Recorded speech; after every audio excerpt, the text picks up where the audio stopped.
pulang kampung istirahat, ada agenda-agenda. Jadi Pak pulang kampung ini apa yang mau dilakukan di kampung?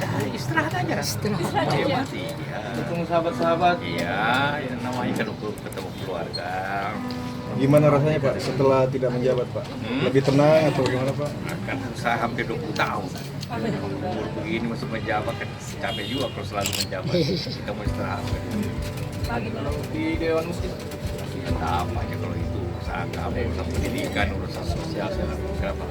Pak, kalau bakti sebagai warga negara Pak, apa yang Bapak kegiatan akan? Ayo, urus agama, urus sosial, urus pendidikan kan itu bakti paling besar. PMI sendiri Pak, Iya, namanya sosial. kalau diminta jadi Watim Pres, Enggak lah. Saya kan mau istirahat. tapi masih diminta Pak untuk Dan minta juga. Nanti dipikirkan itu pertama itu susah itu kan tidak boleh urus sosial, tidak boleh urus organisasi, tidak boleh urus perusahaan, hanya tidaknya.